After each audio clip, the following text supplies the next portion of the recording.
Olá, pessoal! Hoje nós vamos falar sobre um tema muito importante, que muita gente tem dúvida, como medir, como quantificar. Realmente é uma das partes mais complexas, né, da ecologia de paisagens, mas é um tema muito importante, que é a questão de conectividade, conectividade das paisagens.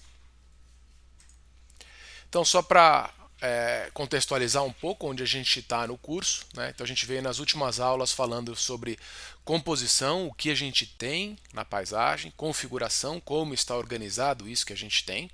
Falamos sobre perda e fragmentação do habitat, né, que são dois processos distintos. É raro a gente ter simplesmente a perda, né, onde o habitat vai só reduzindo, né? Em geral a gente perde e quebra esse habitat, né? Ao perder a gente quebra esse habitat em vários pedaços, né? E a gente também trabalhou nas aulas 6 e 7 como avaliar essa configuração da paisagem, né? Ou seja, quais são as métricas que a gente tem disponíveis para avaliar. Então tem tamanho de fragmento, forma e assim por diante. Hoje nós vamos abordar a questão de conectividade, né? O que é conectividade, os tipos de conectividade que a gente tem, tipos entre aspas aí, e as métricas de conectividade vão ser no vídeo seguinte, mas fazem parte dessa aula 8 aí. Bom, só para recapitular então, é raro a gente ter só a perda de habitat, como eu falei, a gente geralmente tem a perda associada à fragmentação e a gente fica aí com pequenas ilhas de mata, né, pequenos fragmentos de mata com diferentes formas, tamanhos, né, etc. Se você tiver alguma dúvida sobre essas questões de perda e fragmentação do habitat, volta lá na aula 5, onde a gente trabalhou de maneira bastante detalhada essas questões, e na aula 6 e 7 as questões de métrica de paisagem, inclusive com um tutorial para a gente fazer no R, para a gente quantificar isso em paisagens reais. Mas essa fragmentação do habitat, né, leva esse habitat a ficar espalhado em cacos e demandar aí uma dispersão de indivíduos. O indivíduo precisa se dispersar, mudar dessas ilhas de mata, né? Seja porque ele é um juvenil que já está ficando meio adulto ali, está ainda na área de vida dos pais e precisa encontrar uma outra área de vida para se estabelecer, para viver. Seja um indivíduo adulto que ficou sem alimento ali naquele fragmento por determinado motivo e precisa ir para outro fragmento, ou que ficou com muitos indivíduos ali naquele fragmento, uma densidade muito alta que precisa se mover para outro fragmento. Então os fluxos aí, né, para polinizar, para dispersar sementes e assim por diante, são extremamente importantes de serem mantidos. Por isso todo essa atenção para as questões de conectividade da paisagem, né, esses estudos de conectividade de paisagem, seja em estudos aplicados, em estudos de impacto ambiental, em avaliações de impacto ambiental e assim por diante, seja em estudos mais teóricos, onde a gente avalia como está se dando a dinâmica de populações, como está se dando a estruturação de comunidades em paisagens fragmentadas. Bom, então a gente já falou que a perda e a fragmentação do habitat são as principais ameaças à biodiversidade.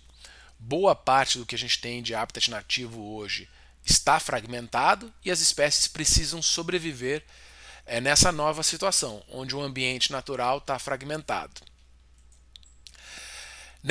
Nessa situação, onde as populações aí estão em subpopulações, né, a gente vai ver os conceitos de metapopulação mais para frente, mas se vocês lembrarem de quando a gente falou sobre a teoria da biogeografia de ilhas, né, onde a gente tinha ilhas pequenas e assim por diante, as extinções locais são particularmente comuns, seja por estocasticidade ambiental, estocasticidade populacional, questões genéticas envolvidas e assim por diante, mas as extinções locais são bastante comuns. Ou seja, você precisa ter uma constante recolonização. As recolonizações são importantes. E o efeito de resgate, né, o rescue effect, também é extremamente relevante. A gente vai ver isso um pouco mais para frente, mas basicamente o efeito de resgate é quando você está lá degradando sua população, perda de variabilidade genética ou redução do número de indivíduos, e chega um indivíduo novo ali, com um genoma novo, né? Quer dizer, dá aquela refrescada na população, aumenta o número de indivíduos, tal, reproduz ali e dá aquele gás novo na população, ou seja, você recupera essa população e a gente vai ver isso com detalhe nas aulas mais para frente. Mas nessa situação, né, fragmentada, nessas questões de paisagem fragmentadas, a movimentação de indivíduos ela é extremamente importante, né, porque ela vai modular o fluxo gênico não só da espécie focal, mas às vezes ela é uma polinizadora de algumas espécies, ou ela dispersa a semente, né? Ela vai permitir ou dificultar o encontro do predador com a presa. Às vezes você tem um fragmento onde não tem o predador e as presas estão de boa, sossegadas ali, e daí de uma hora para outra o predador chega naquele lugar e pô, as presas começam a ficar com problema, tem que são predadas, né? Ou tem a questão toda da paisagem do medo, onde as presas vão evitar o encontro com esses predadores, porque o potencial encontro ali pode ser fatal ou pode comprometer de alguma maneira aquele indivíduo, tal. Então ele vai, às vezes vai migrar mais, migrar menos, né? Sair daquele fragmento mais ou sair do fragmento menos, né? Ou seja, a conectividade da paisagem ela é extremamente importante para modular todos os processos ecológicos que a gente tem aí. Aí que está a importância enorme que a gente tem hoje em dia e o foco total em estudos de conectividade e assim por diante. A conectividade foi talvez a definição mais comum de conectividade dentro da ecologia de paisagens foi a que foi dada pelo Taylor em 1990, Taylor e colaboradores em 1993. Tá? Ele colocou lá que a conectividade da paisagem é o grau no qual essa paisagem facilita ou impede o movimento entre ilhas de recurso, o movimento entre fragmentos, o movimento entre ilhas na rocha, lá, pequenos musgos na rocha, ou entre lagos e assim por diante. Ou seja, a facilidade dessa paisagem permitir o movimento é a conectividade de paisagem. A gente tem visto, e muitos estudos têm abordado as questões de conectividade, têm mostrado cada vez mais, esse aqui é uma revisão de 2021, desse ano já, que fala que o funcionamento de ecossistemas depende das interações bióticas, das interações entre indivíduos, entre organismos. E muito dessa interação é suportada pelo movimento de indivíduos na paisagem. Ou seja, se o indivíduo não se movimenta, não tem chance de encontrar, não tem chance de polinizar, não tem chance de dispersar. Né? Então, essa capacidade da paisagem de permitir essas interações, ou seja, de permitir esses movimentos e dessa maneira permitir essas interações, é o que eles chamam de conectividade efetiva, ou seja, que permite, que mantém, que sustenta os processos ecológicos nessas paisagens fragmentadas. Né? E isso pode afetar diretamente, então, a biodiversidade, a conservação da biodiversidade, o funcionamento de ecossistemas e, consequentemente, o provimento de serviços ecossistêmicos que essas paisagens precisam nos fornecer para a gente continuar vivendo. Né? Então a conectividade é extremamente importante nesse cenário fragmentado, vamos dizer assim, que a gente tem no planeta como um todo. Então, devido a essa importância, não à toa, a gente tem um conjunto enorme de métricas, né, e formas de calcular a conectividade nas paisagens. Inclusive, a gente tem muita discussão em como calcular isso, como avaliar isso. Né? Dentro da ecologia, né, a gente tem várias linhas dentro da ecologia que avaliam a conectividade. Então, toda a parte de metapopulações, metacomunidades e metaecossistemas trabalham muito com o fluxo de indivíduos, né, entre as manchas de habitat. E a ecologia de paisagens também. Isso gerou inclusive um debate super interessante na OICOS, onde o Tischendorf e a Eleanor Farag publicaram um artigo falando sobre como se medir a conectividade em ecologia de paisagens. O Moelan e o Hansky fizeram um reply para esse artigo, mostrando como a ecologia de metapopulações avalia, né, muito mais relacionada, muito mais focada no fragmento e não na paisagem. Então, na própria definição do Taylor e colaboradores, que inclusive a Eleanor Farag também é a autora, fala sobre a paisagem facilitar esse fluxo. No caso de ecologia de populações, o foco é mais no fragmento, se aquele fragmento está conectado ou não, e aí é mais pensando no isolamento, né, e no fluxo gênico, nas migrações, recolonizações de fragmentos vazios para manter a metapopulação viável. Né, e a gente vai ver questões de metapopulação nas próximas aulas. Então foi um debate interessante aí de 3 artigos onde se discutiu um pouco essas diferentes formas de se analisar talvez um processo ecológico muito similar. Mas o approach aí, né, a forma de de abordar isso da ecologia de paisagens e a forma de abordar isso da ecologia de metapopulações. Então é um debate interessante, já está um pouco, já é bem antigo, mas eu acho que é importante a gente entender um pouquinho que a conectividade tem formas diferentes de se medir em função do que você, da linha de pesquisa, né, que você tem, mas talvez no final elas tenham, elas busquem medir os mesmos conceitos ou as mesmas questões, talvez de ângulos diferentes. Mesmo dentro da ecologia de paisagens, a gente tem métricas distintas. Por exemplo, a distância entre dois fragmentos, ou se a paisagem percola, ou seja, permite o fluxo norte-sul, leste-oeste, ou não, distância média entre os fragmentos, o vizinho mais próximo, né, quando a gente tem um valor de vizinho mais próximo entre os fragmentos, ou seja, se eles estão próximos e permitem esse fluxo entre fragmentos, facilitando esse fluxo na paisagem. Se a paisagem tem corredores ou não, stepping stones, né, que são aquelas ilhas de mata que permitem os indivíduos passarem de um fragmento para outro, né? Se as matrizes são permeáveis, por exemplo, via de regra, sistemas agroflorestais são muito mais permeáveis que monoculturas, né? Então, às vezes, a gente tem um uso do solo ali mais ecologicamente amigável, né? Permite esse fluxo de indivíduos. Ou seja, às vezes, mesmo dentro da ecologia de paisagens, a gente tem várias formas ou vários approaches aí para avaliar a conectividade que podem, inclusive, dar respostas opostas. Às vezes a gente acha que está conectado, mas na verdade não está. Bom, isso tudo porque a conectividade ela é muito difícil de se medir na prática. Como que a gente mede, por exemplo, a movimentação de indivíduos em paisagens fragmentadas? Marcação e recaptura é uma das maneiras. Eu capturei milhares de indivíduos no meu mestrado, de aves, e peguei alguns indivíduos em um fragmento e recapturei eles em outros. Estavam marcados com anilha, deu para perceber que eles mudaram de um para o outro. Eu não sei por onde eles foram, mas eu percebi que eles mudaram de fragmentos. Mas poucos indivíduos aconteceram isso. É muito difícil, né? Eles estão mudando ali pela paisagem toda. Você tem que capturar, ter a chance de capturar ele no lugar, a sorte de capturar ele no lugar e a sorte de recapturar para onde ele mudou. Telemetria é outra bastante boa, cara, às vezes. A tecnologia está desenvolvendo muito, está ficando mais leve.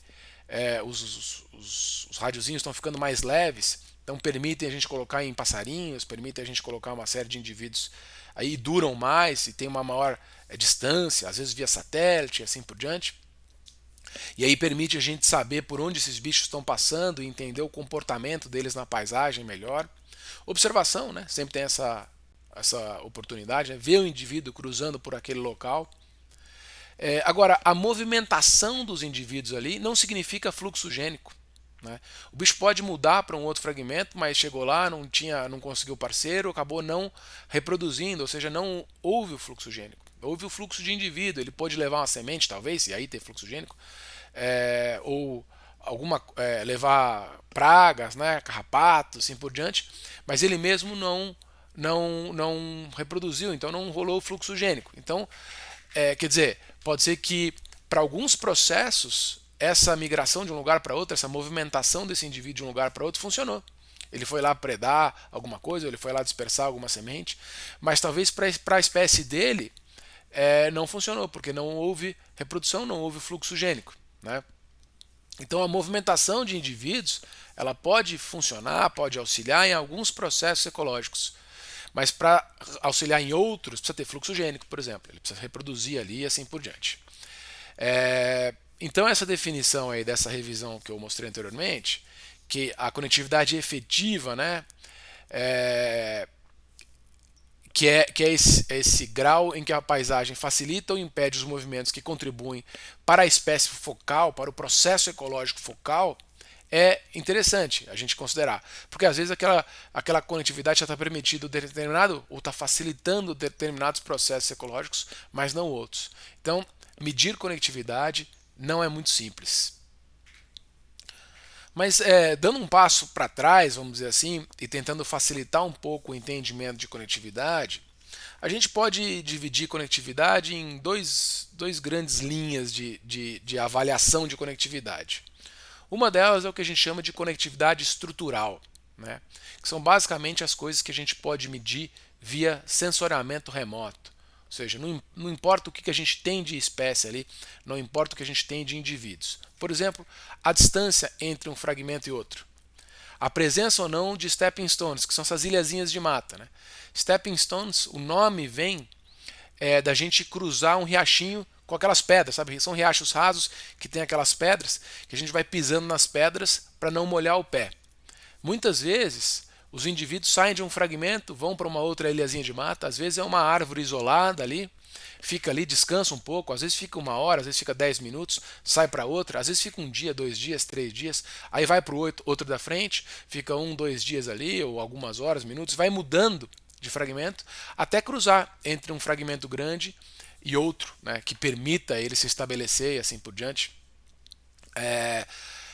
A presença de corredores também, né? Quer dizer, você tem uma tripa de mata aí que liga 2 fragmentos, e são todas métricas que você consegue calcular baseado em puramente sensoriamento remoto. Não depende do que você tem ali. Todo outro conjunto de avaliações de conectividade, outra forma da gente ver conectividade, é o que a gente chama de conectividade funcional. Essa sim depende da espécie focal que você está abordando. Por exemplo, esses 2 fragmentos aí, eles estão conectados para esse gavião aí em cima que está passando. Por quê? Porque o gavião consegue sair de um fragmento e ir para o outro tranquilamente. Ele pode ir e voltar a hora que ele quiser.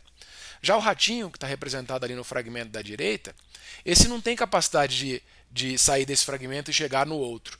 Ou seja, ele pode até sair na beiradinha ali e tal, mas ele tem que voltar para esse fragmento, ou ele é até predado pelo próprio gavião, vamos dizer assim. Então, esses 2 fragmentos estão conectados para o gavião, mas eles estão isolados para o ratinho. Isso é o que a gente chama de conectividade funcional, porque ele vai envolver a característica da espécie focal, ele considera a característica da espécie focal. Por exemplo, se essa espécie tem ou não capacidade de usar corredor, se ela tem ou não capacidade de cruzar áreas abertas, até distâncias diferentes, 100 metros, consegue cruzar 100 metros, consegue cruzar 200 metros, consegue cruzar 500 metros, quanto que ela consegue cruzar? E também os diferentes tipos de matriz. Às vezes a gente está falando, ele consegue percorrer um pasto que tem várias árvores isoladas aí no meio e tal, mas não consegue percorrer uma plantação de soja. Então, às vezes, os mesmos 200 metros estão conectados, se forem pasto, com árvores isoladas, e estão isolados, né? Esses 2 fragmentos estão isolados se a gente mudar o uso do solo e transformar aí, por exemplo, numa monocultura de soja, né? Então, basicamente, na conectividade funcional, ela depende do objeto de estudo que estamos abordando, né? Depende da espécie que estamos abordando, né? Então, o que está conectado para um gavião pode não estar conectado para um pequeno mamífero. O mesmo serve, né, para corredores. Essa borboleta aí, por exemplo, vamos dizer que ela consegue usar esse corredor. Então, esses 2 fragmentos aí, essas manchas de mata, esse corredor, isso é habitat para ela. O bicho está passando ali pelo corredor e consegue acessar o outro fragmento. Esses 2 fragmentos estão conectados, né? Para essa ave, por exemplo, os 2 fragmentos que estão mais próximos ali, eu usei D1 como distância, como essa primeira distância, eles estão conectados. O bicho consegue ir reproduzir no outro fragmento, mudar para o outro fragmento e assim por diante. Às vezes volta, né? Às vezes é um movimento único, né? Tipo, casou e mudou, né? Mudou e vai lá e reproduz no outro fragmento, começa a viver no outro fragmento. Às vezes fica 2, 3 meses aqui, vai lá, passa 2, 3 meses, depois vai para um terceiro, um quarto, assim por diante, né? Por outro lado, esse outro fragmento que está aqui para baixo, à esquerda, já está muito distante. Então, esse fragmento, essa ave aí, não consegue chegar. Não consegue chegar lá no outro fragmento. Então esse fragmento aqui, o D2, está longe demais. A distância 2 é muito longa. O bicho não consegue passar. Então esse fragmento está isolado, enquanto os dois ali podem estar bem conectados. E essas duas populações das aves aí estão conectadas, estão se reproduzindo. Outra questão são os stepping stones, como a gente falou, né? Se o bicho tem condição de fazer esses pequenos cruzamentos, ele não tem de percorrer entre esse fragmento que está mais para baixo, o maiorzão aqui, para o de cima. Mas ele tem de passar, caso tenha essas. Ele consegue passar, caso tenham essas ilhazinhas de mata aí, que ele pode ficar ali, como a gente falou, minutos, dias, assim por diante, para descansar um pouco, às vezes horas, né? E fica ali 1, 2 horas, ou alguns minutos, ou alguns dias. Descansa um pouco, foge do predador, se acua ali do predador e vai pisando nesses fragmentinhos, né, pisando nessas ilhazinhas aí, nesses nessas pedras atravessando esse rio, né? Que é o nome de stepping stone, ou seja, vai pousando, descansa um pouco nesses fragmentos e acaba cruzando entre um fragmento maior e outro, que se não tivessem esses stepping stones aí, não conseguiria cruzar, estaria numa distância muito grande e ela não conseguiria cruzar. Mas com a presença dessas ilhazinhas, às vezes são árvores isoladas, às vezes são pequenas ilhazinhas de mata, ele consegue passar de um fragmento para o outro. E ponderado pela matriz, né? Naquele mesmo exemplo, às vezes a gente tem uma agricultura, um fragmento próximo um do outro, dois fragmentos próximos um dos outros, né? Um do outro, só que a agricultura é bastante intensificada ali. E isso torna aquela matriz, aquela área, intransponível para a espécie, para o indivíduo. Por outro lado, a gente tem um sistema agroflorestal muito mais permeável e às vezes fragmentos mais distantes estão conectados porque essa matriz é muito mais permeável. Então o bicho consegue se esconder ali embaixo das árvores de um sistema agroflorestal, ou consegue descansar alguns segundos, ali alguns minutos, ou usa uma cerca viva, ou vai se escondendo embaixo das árvores e acaba passando, né? Um ratinho se escondendo nos troncos que estão caídos por ali, e acaba passando trechos maiores, porém só faz isso porque a matriz é mais permeável. E a matriz mais permeável varia, obviamente, de espécie para espécie. Né? Às vezes um eucaliptal é permeável para um determinado indivíduo, mas não para uma determinada espécie, mas não para outra. Né? Ou pequenas mudanças, um eucaliptal com um subbosque, por exemplo, ele é muito permeável por uma série de espécies. Já esses eucaliptais mais intensificados, onde a gente não tem subbosque, as árvores são todas próximas, os eucaliptos são todos próximos um do outro, ele já é muito mais difícil de ser cruzado, é muito mais impermeável por uma série de espécies do que um outro com subbosque, vamos por assim, manejado de uma maneira mais ecologicamente correta, vamos dizer assim. Essa foi uma rápida introdução sobre conectividade, onde a gente abordou aí as várias definições, os tipos, entre aspas, de conectividade. Né? Na próxima aula, na próxima videoaula, né, que faz parte também da aula 8, a gente vai abordar as questões sobre as métricas de conectividade, como calcular essas métricas. Vocês podem ver o nosso curso inteiro no nosso website www.nids.fiscar.br/ecologia-d-paisagens e no YouTube está com o playlist inteiro do curso e eu estou subindo ainda as últimas aulas, mas está com o playlist inteiro do curso lá. Até a próxima!